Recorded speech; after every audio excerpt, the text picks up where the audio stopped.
In Shlok 3 of the chapter 14, Lord Krishna says, the creation of all beings follows from the union of matter and spirit. Of all the embodied beings that appear in all species of various kinds, Arjun, Prakriti or nature is the conceiving mother, while I am the seed-giving father. Sattva, Rajas and Tamas. These are three qualities born of nature, tie down the imperishable soul to the body. Of these, Sattva, being immaculate, is illuminating and flawless. It binds through identification with joy and wisdom.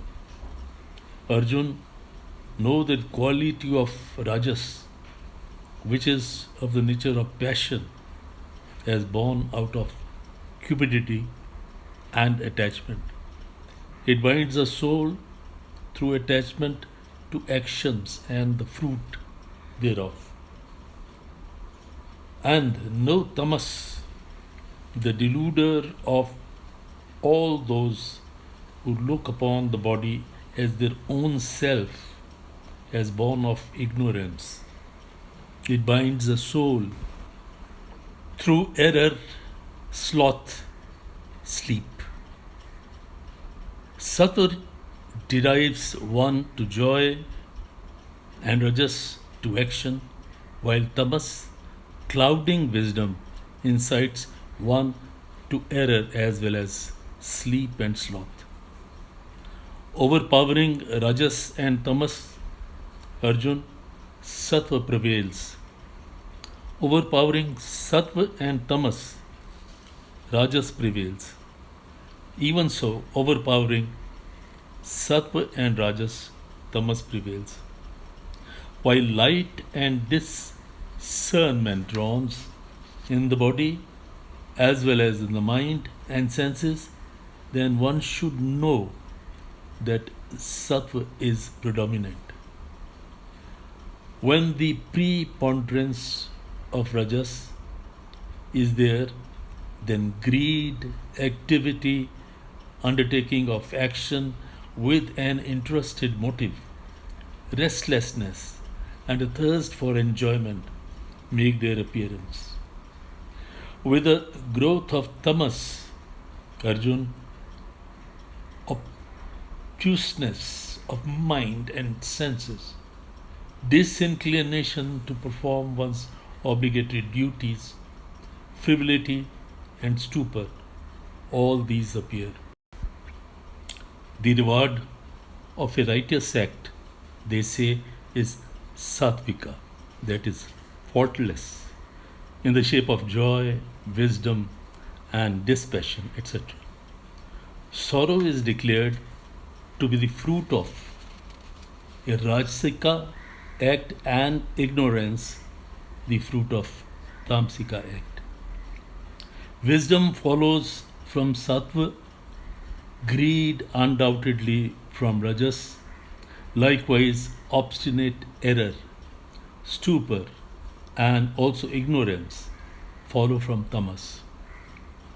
Those who abide in the quality of sattva wend their way upwards, while those of the rajasika disposition stay in the middle, and those of the tamsika temperament, enveloped as they are in the effects of tamogun, sink down.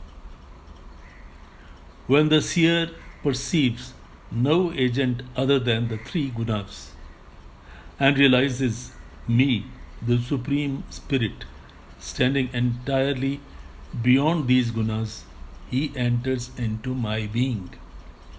Having transcended the aforesaid 3 gunas, which have caused the body and the freed from the birth, death, old age, and all kinds of sorrow, this soul attains supreme bliss.